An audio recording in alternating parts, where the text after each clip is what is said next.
है, यूके में वो करता है। और सबसे बढ़कर मुझे अफसोस है उन दोस्तों पे, भाइयों पे, कि उनकी जुबान पर ये नाम ही नहीं आता। केपीके के अंदर, बलूचिस्तान के अंदर जनाब स्पीकर एविडेंस के साथ दुनिया को बताया, डोजियर्स दिए हैं, दुनिया को बताया है कि जो आप वेपन दे रहे हैं, जो आप डॉलरों में लाखों डॉलर इन्वेस्ट कर रहे हैं, ये 9 जो आपने कौंसल खाने पाकिस्तान की सरहद के साथ खोले हुए जनाब स्पीकर, ये मुझे बताया जाए ये किस मकसद के लिए है। क्या वहां से हिंदुस्तान वीजे जारी करता है?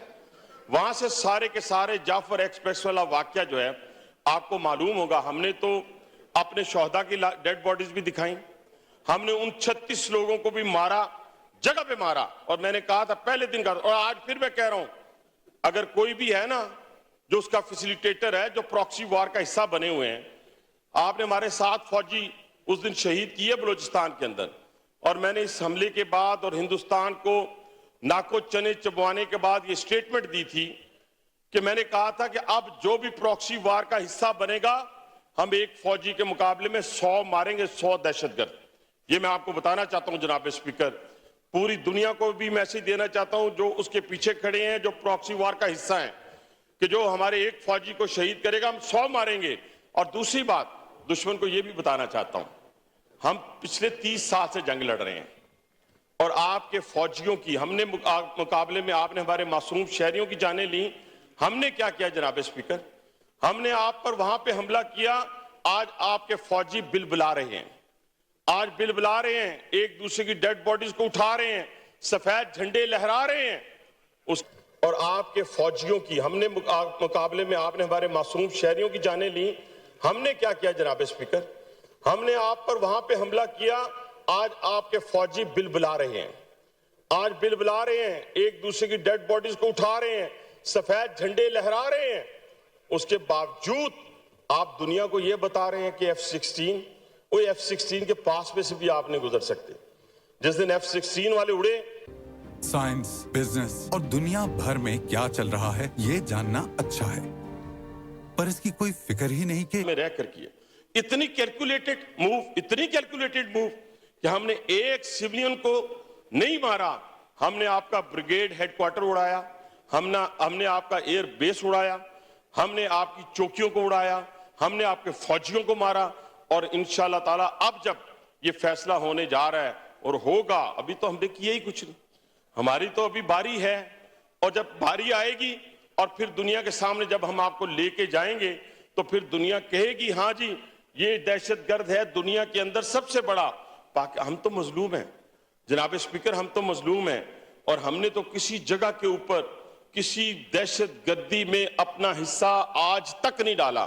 जो कोई हमारी तरफ से भी कहे, किसी की तरफ से भी कहे, मैं उसको बिल्कुल रद्द करता हूं इस बात को। और दुनिया को यह बताना चाहता हूं, और खास तौर पर हिंदुस्तानी अवाम को, कि आप जरा सोचे तो सही, हमले, आप दहशतगर्दी आपके मुल्क में कब होती है? जब भारतीय जनता पार्टी इक़्तिदार में आती है जनाब स्पीकर। जब भारतीय जनता पार्टी आती है उस वक्त दहशतगर्दी होती है। इसका मतलब क्या हुआ? जब जनरल इलेक्शन आने लगता है, जब किसी उनकी सूबे का इलेक्शन आने लगता है, तो वो खुद अपने बंदों पे शब खून मारते हैं, उनके खून से होली खेलते हैं, और उसके बाद क्या कहते हैं कि जनाब ये दहशतगर्दी फलाने का। ये साबित हो गया है, ये पाकिस्तान की हिस्ट्री में नहीं, हिंदुस्तान की हिस्ट्री में साबित हुआ है। और ये जो संदूर की बात की, उन्होंने इस संदूर को अल्हम्दुलिल्लाह पाकिस्तानी फौज ने तंदूर बनाया, और तंदूर बनाकर उनके मुंह पे मारा और बताया कि पाकिस्तानी फौज जो है। और जहां तक ये बात रहे कि जी पाकिस्तान, मैं एक बात की तरदीद करता हूं सख्ती के साथ, मेरे भाई इस पे मेरा साथ भी देंगे पीटीआई वाले।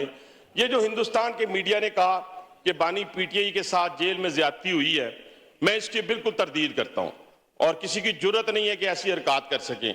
इसलिए आप तसल्ली रखें, ऐसा कोई वाकया नहीं हुआ। पूरी कौम इस वक्त पाक फौज के पीछे, पाकिस्तान के पीछे खड़ी है। कौन कौन खड़े हैं?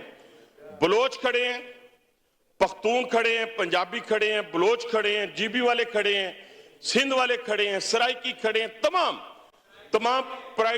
तमाम पार्टियों के लोग, तमाम कश्मीरी। मैंने कहा बिल्कुल कश्मीरियों ने तो अपनी जानों के नजराने पेश किए हैं। हमें टाइम की बड़ी बस आखिरी 4-5 बहुत सारे नाम हैं। मैं बिल्कुल मैं तो आज इंटेलेक्चुअल गुफ्तगू कर रहा हूं, किसी को कुछ कहा ही नहीं। मैं सिर्फ ये बात कहना चाहता हूं जनाब स्पीकर कि ये सारे के सारे जो हैं अपनी फौज के पीछे खड़े हैं, अपने शोहदा के पीछे खड़े हैं।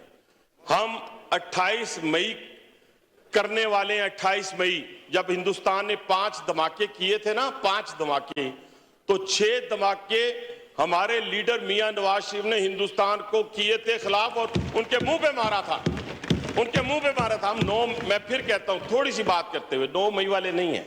हमने शोहदा के मुजस्समों को नहीं तोड़ा, ना हमने तोड़ना है, ना हमने जीएचक्यू पे हमला किया, ना हमने करना है, ना हमने हमजा कैंप पे हमला किया, ना हमने करना है। हमारी सोच बिल्कुल क्लियर है। हां, उन लोगों के लिए भी एक मैसेज है जनाब स्पीकर, जिन्होंने पाकिस्तान का खाया। भाई साहब, मैं माइक नहीं बंद करना चाह रहा। नहीं, आप करेंगे तो फिर मुनासिब तो नहीं है ना। आप गुजारिश कर रहा हूं।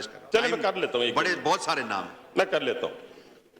मैं ये कह रहा था, जिन्होंने पाकिस्तान का खाया, पाकिस्तान में बड़े हुए, पाकिस्तान की यूनिवर्सिटीज में पढ़े, पाकिस्तान की टिकट ली, पाकिस्तान के जहाज में सफर करके वो दुनिया में जाके भाग के चले गए, वहां जाके दियारे गैर से मदद ली, घर लिए, गाड़ियां ली और वहां बैठ के पाकिस्तान की मुखालफत कर रहे हैं।